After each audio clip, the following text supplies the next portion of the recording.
Helen Mai, media den limted to become a sumina, according to Massa, Alan Somle, Neo Somle, Paninas, but need a limted Kerala as a begin. Helen Mai, Ibit Pina, and Takina, Sitcom Nemo. Need to create architects, Exaplo, Hile, go there, Twilna, Amona, Idinga. No day to na song among na ma swap in him. Go big song hello lie in. Visite akihin gig saklo ding hile. Basyani free in gig saki. Ji in te chi bang kahit manun. Mi te kya ma basyan tu amal lo bi again kaswap in uhi. Pinamen today. Amen. Amen. Says in pinamen. Nuam be mati sai na kita kena nuam sa angai in adang kapai mana hilaya CDM tena konsat or somin pelaya let katsua puina dal khatjangina hi afrin kilaina khatjangina nozong afri maina som da anana piaula hi tiket CDM puna hi sikwa pula komin in ma chiang le lia kimboy mo ông đi hết rồi bao tên đi tụi nó cái này chơi sung long bắt khá lên cái bể chơi chứ mà mình đã mấy tua đi lại á rồi sao cái nào tôi tất nhiên là in maya sorry gumna tan lục na chỉ lại bù song lên ngam anh na tôi để tan ton mun chỉ tan ton mun đi ban từng gam chú Asia Dr. Lian mun kimi gel buhat som ni in om ai manina rozong alezong yom le pathon le ni na in maya swap hi chi to plan nomi patak changina jing changina kham do te am ni na sang kha ai manina bang le nai giat nai ko chini tong khiam ni na nai ko da biagin thaka biagin kim teng mun thaka mo ai biagin mun ol khat kia kham ta ai manina to men len chi tua kisah saking na pai jauh nule pate ayat in amun thak wong meni ci tua pulang ngomongi tetak jangina susah sana ngzong suak lai bedeng hi bulletin anuma nana ilel cin tuli le som le khat som ni le khat mat khat chiang biak yen na pe se suwa tengkhat le tu som yan le tul ni le som zali le som ni le li le pia som ni le pia kwa sumpi tul google za sagi le som yan le nga mission tul som le tul nga le som le nga building tul som nga le tul thum le zani akigom upina or pi upina ki pia khiat sumpi apek pi na ngom changina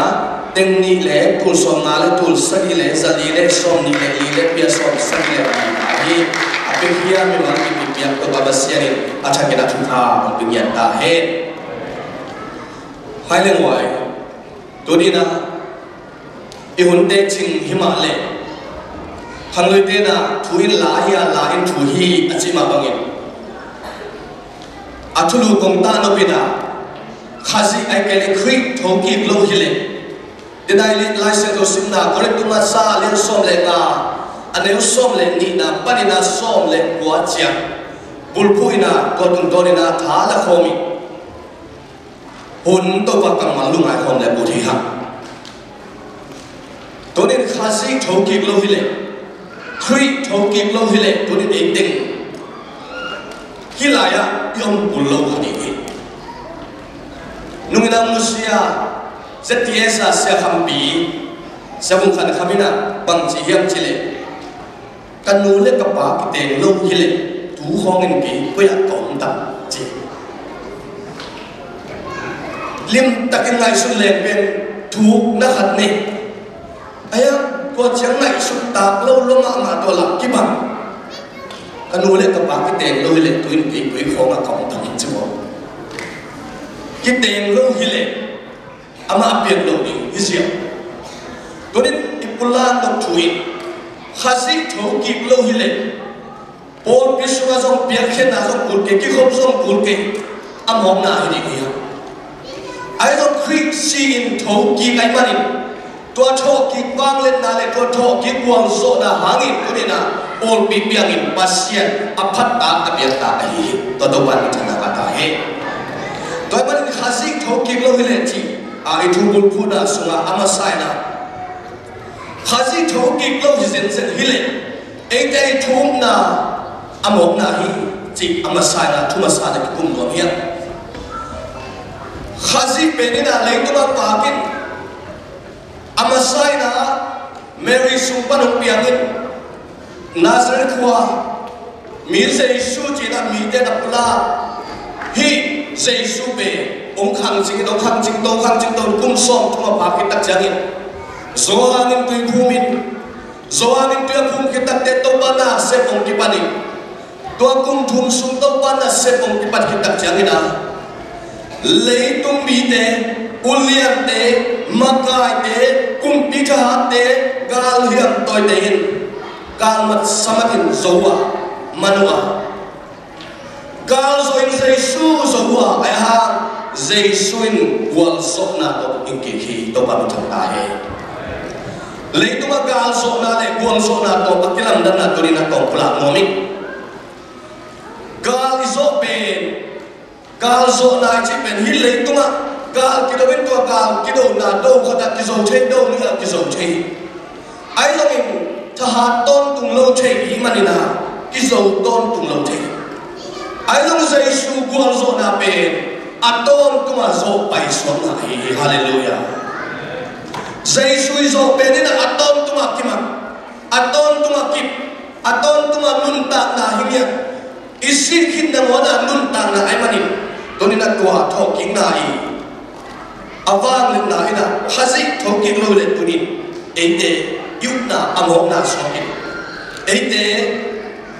pasian ibian na amok na sokin Jesu ben amai pian sia atomina ulak leha china dam sa misi te na moncho zoa le som le khata Lazarus te na moncho sa mito te khom sa khelbai te diang sa khelbai te lambai sa silong na te dam sa to hitak changin biagin pi Jerusalem biagin pi sunga pai biagin te sian suwa makai te mo sang makai te khial sa ai ha aman hi biagin thunget nai kisti hi chimo Taman Jesu nunta na suwa na hoi tambi sem na pin to na hoi asem na khe kimu sakloin zuda ngei na thukham ngei na to mi pil mi siam ni lian mi chim tampi takte mo matin lang panin amat thena no atha thena no son chipina so to te suwa Jesu ben nung sui te to ông cái chuyện nung sui som lên đi đến nung sui à tôi cái tác sang in ông mà nina tôi mình làm bla ningin ông mất tác sang in à hilaya lấy tung sia ala wei sia mà cái liên som ni le gục som ni le sắc cái som le na migilo mama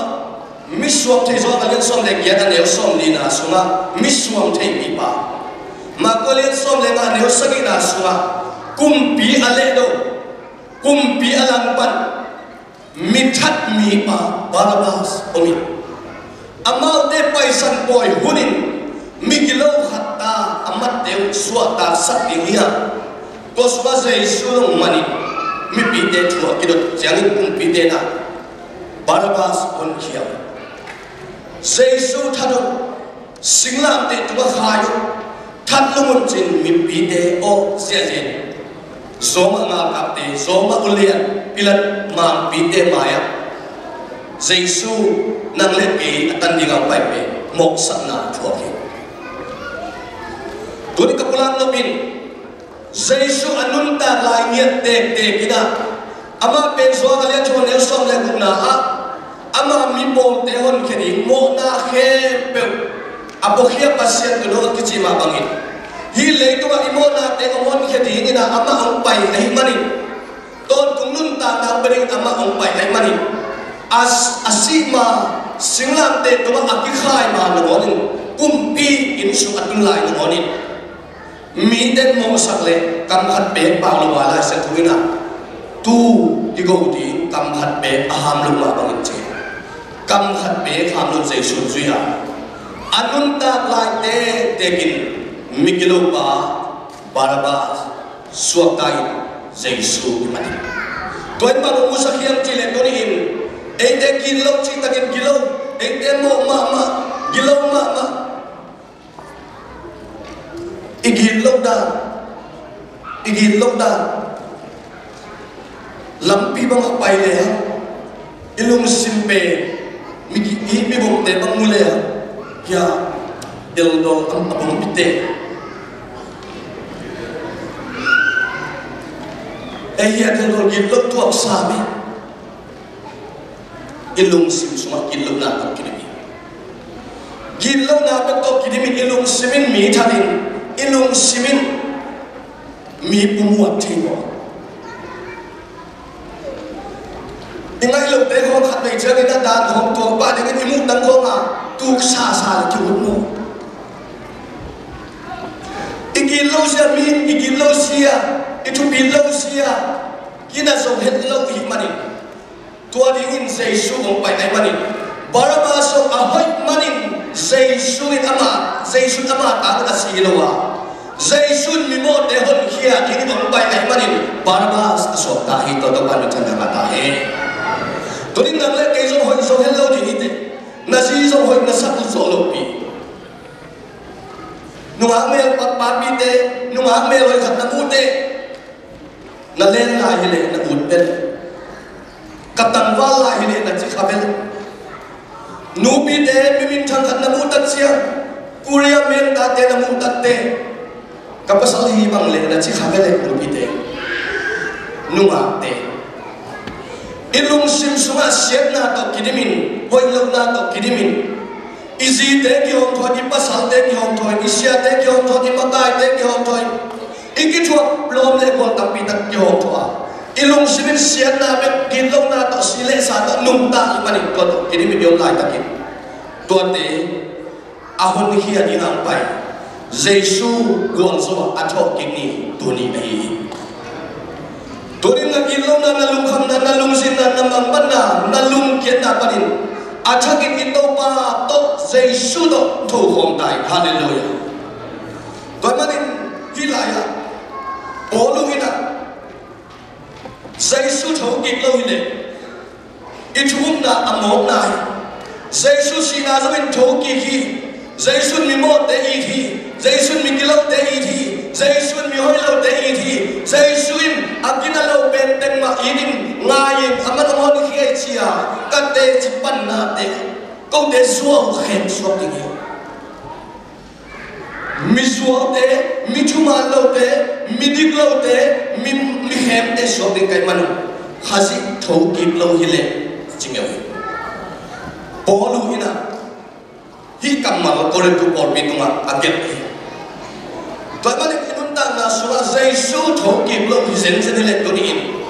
por bi zo pot ta ke biak kin na zo biak ta ke biak bin na zo biak ta ke ai zo in ton tu ma ki mang ding in siam billion ben na se jesu in om se bai mani to hangin abiak ta jesu tho ki ni hallelujah to jesu put be pa to khom se la Bahkan itu cukup nak amok nak hilang. Cuma kita nasiam mulai atom tak kinong gen ningi na, kamna ngai keu le aswat si menang gen ningi. Ni na, Jesu thau ki lo hilemo, ude na pe, agwal lel den den ningi. Agwal lel hiden. Cái nêu lại cha tu jong yen thon lo no. Sangka na kay sanga pun ni tum sa auzobi peto sangka gol lew den na lok lo hibe ne khadong le anu nong pe na ide kay sanga kay uten dok sangka hom lai sang kha kai tak chela ki gol lew ma ai zong in purin ka pulang lo pi kisel na ki sak theina Halloween Jesu hangin to ulaya ka gol na chia musim mo chia no me gol na ka ne ông đây là ông bằng bạch để sang hình cái Giêsu hangin mi ham pha cho tai hallelujah tôi đi nằm trong Giêsu là đây nằm lại tôi đi mi để ông xin một khan để ông bằng bạch khan để ông gen sẽ khan để Giêsu hangin tôi đi là hay là buông số để hiểu hallelujah do mà liên kết xong trong đại lina ông xin để của mình do mà liên kết na sunga bằng chỉ hiệp chỉ lệ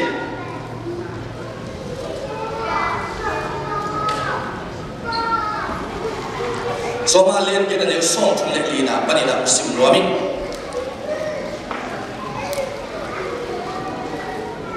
pasien in mo no hi chi in again kit simon in pasien tel sami te tunga kwa in mo na gon thei non di ka hi ya toy man in kwa in amau te tunga thu khen thei non di ka hi ya ei te ading in hom thum sak ba pen pasien tak lama tu asi kit yang in sina panin aking eksa Christ Jesu ilo ka hi ya tôi manin bang khri bangin khri na to hong ki hen sak so di hi ya haksana lungkham na bol sena gilkia na zon na lawai na sina te khat pe pewin hong hen so di hi ya lai se to sma zong no te hangin su thaban sen na ding lawai na ka thua kwa go di tu bangin hong ki bo chin ki gel ei te hong in ba hangin hallelujah ei te hong in pa hangin hi thu khe a gwal so pen de hi hallelujah ikibi pa ma aksat na ko te na nung sui te pe nung Jesu nung sui na pol khati lam et na Jesu pen pasel bang na to kiri bai tak te mi de ina amat tak chagila ama pen ina a khalati ho hi dingin nalam tan khom bol dingin amana bang na sang dingin gwal zo ding chia Jesu azui pol khat hi nung sui te na to te pol khat te na china dam sak dingin to suwa ke lo china khat kai te dam ding chia ahun pol khat a azui pol khat hi pol khat te le na mo man nuam sadusi farisai te sergin te na zuin Jesu thu khang to tai thu khang thu zu da nge na thu khang ben to tai tôi man zo Jesu in na masu na man to thu khang to kile kang khadet sabat ni la bui la zu ti khai samat ni na mi china la dam sak khai ki khop na te a mi dam sak khot sabat tan lai ta om lo na pin man dam sak mo mat na ding bi gol le na ding bi ai zo in tunin utena pe nung zui te na ngonin azui pa u the na bi Good Friday izat ni akimat tak te koya buhiya chile kichelo atunna abana kichelo abekun mangai haksana tuak lung ke gai lung hamna tuakta amakai pau ki banta amakai pau sita ki uita taima ahi songi Jesu in pita kianga ni pe akhon ba in thum ve nong niang ding hi china apula mun khata sai shomin hi pa sai shu to ki khol in te chin mi te ko tak te hi kini king china pi a akhwan tak changin pi ta ho ki ka na pi takina to ba kyang zuan ki kin ki si kin na asep tak changin ato do asi dongin piang changin to pa na lian tam pi sen to hi Tunin haksan na mula pa na kalian son ni lelina sunga haksan na to changin na lum agyan le migin na lo na hihi haksan na ito na muna lum kham na ito na muna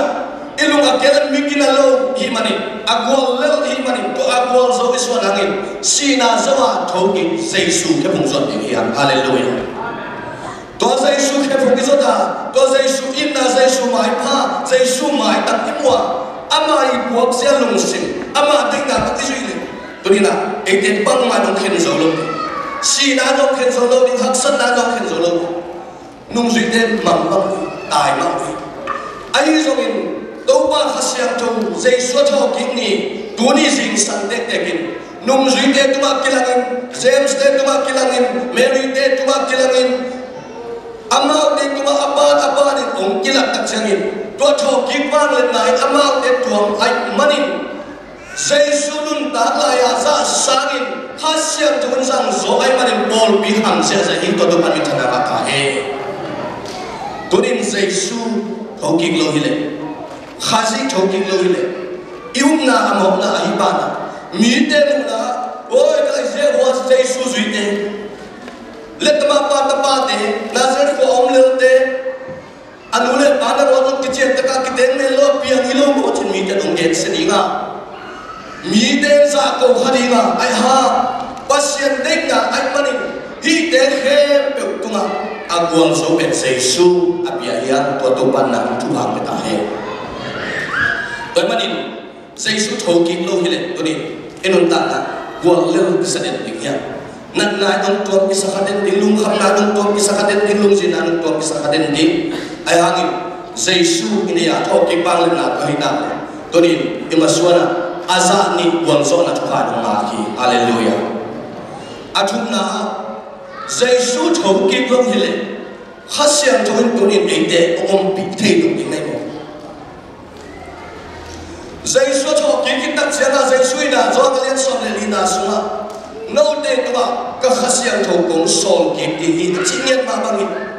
Jesus in si in thoki kin to athok ki tak changin a khasyam thokong sol tua khasyam toina so takalian ni na subage tak jarin Pentecost ni na hipita tai simpa Jesus thenge ke ta chipa a kin a khon tak te khel gen ilai ka phok khat ni a khon manin pita ki hela a khon simin mi ki khel lo khabe be jo mi te yum na suma pasien nong san nong na le ba ak song Elisa te an tua akon na to pita ki khel aki khel hang sang den lo manin pita ma asidong in to ba jang ko ki to ba athakin mo den sem sakta hai tunin a lui kho ut sen sen lo ki ha ium na kha swalwa pita ba nun ta na ki bung ku khai ka na to ba thang wan ta hai to ben si do ma ut ngam na si do ma nung zui so na tak tak hai to ben zo na le som le nga som le sakina sunga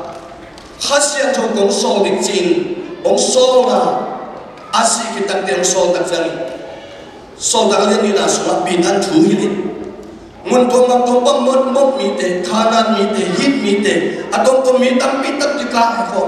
thu again jang khasian to ong bin Pentecost boy khasian to in apau he amau o chetin sahi hallelujah tu sing kan chu te kan isok ti ta ka so ai be siam dong bangile kam to ba pa changa laba sa chi chi to ki ba to tak chani na se thaklam tu na gen tua sia pum nang ben sala na satale pasien phatale abisha chi de ni tuni na to thani na kam to ipau tak chani na che chin po thani zo awala tuni ka lung sim suwa to pa hi kam tuam khong nak atel tak bima na hele chin kalung sim sma ong lu thi ka ngai su le to pan ong ni za sak na bai drum te na khut lap na te a che pasiani tunin na phat na o tel lo hi chmo hallelujah tunin ni bo bi sma drum khong na kuma ding changin na sak le pasian na phat ai hallelujah pasian oi na pula te hilaya la sa dik te tumbe ki saken la pasien pada tu min mungkin ai sun ta khang lo de hallelujah media te zam to ma hi de na tunin na sep khat na khut bi na mo to pan phat na pian na dong sa ma a o om lo tunin pan o pa ta le chin atel pasien amen man pa zong te le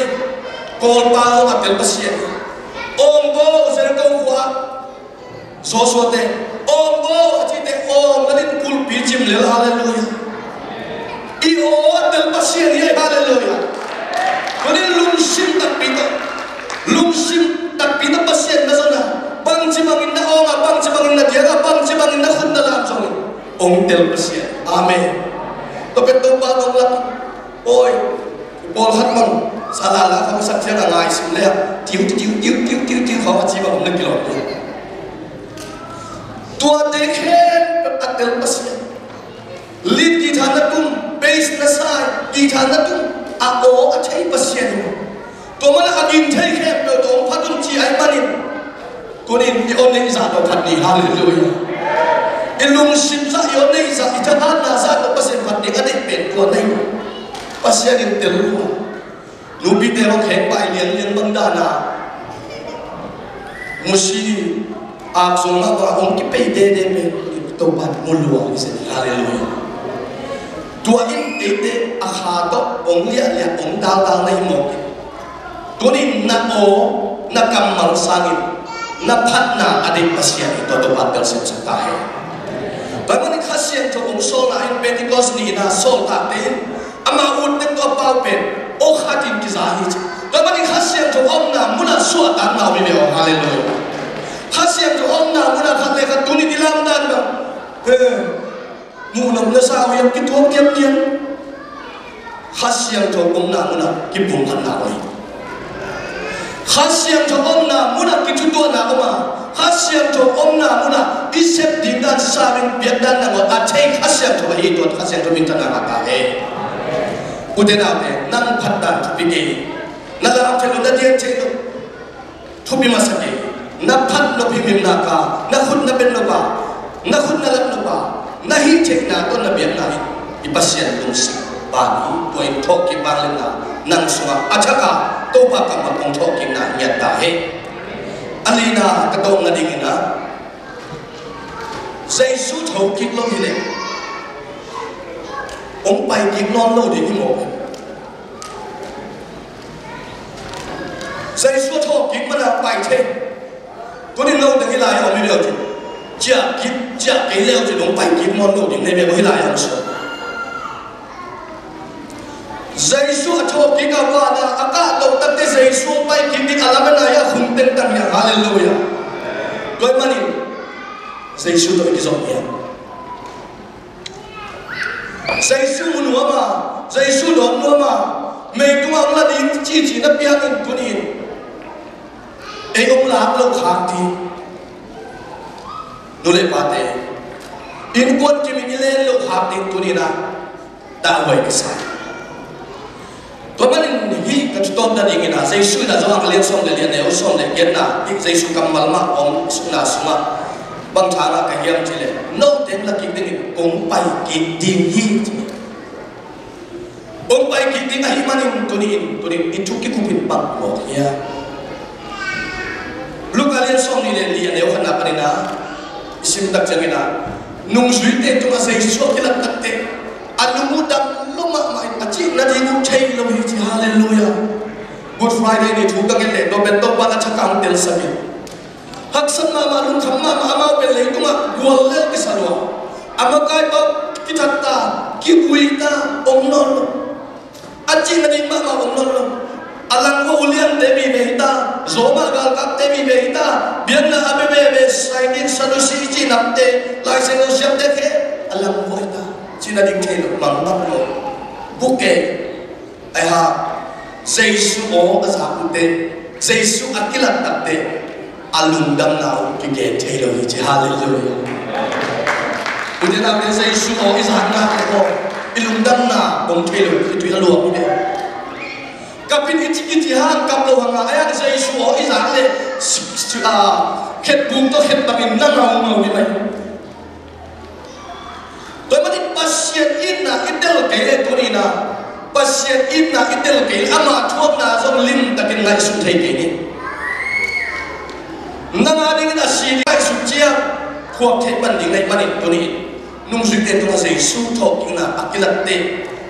alum dam na pin the loi manin to ni nalum adam thei ke le jesu ani na do kha thei ni khai na me lama tan na le ne la jesu na nei phai ya ka chiyo hallelujah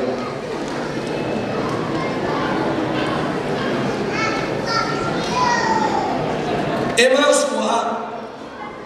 mini payin Giêsu thu ki kumin na lam na bol na te si na te ki kum thu bi oi Giêsu thu ki tak bi han suang pi ten som dal som lo Allah lam dan lo pasien ta ba Giêsu ki kum kumin aya ang ya Giêsu om ba ti Giêsu ai lam the tunin na ngaya om Giêsu na thei pile na haksan na muna om hu thei lo di nai tua Giêsu na thei a tua Giêsu na ko a tua Giêsu na nei a Giêsu ma hi chin na tel tak te na ho pi tak chang Giêsu o na zap tak te Giêsu ama ai lam om kilat tak chang na nun ta na suwa ki khel afamo up lo afamo sa lo afamo thu so ki Tuan Emma suwa apa ini deh, Giêsu kia câu động ta bên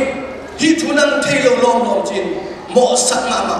khiêu sắc mama, in tota sắp hiện ai rồi, Giêsu một cái mani,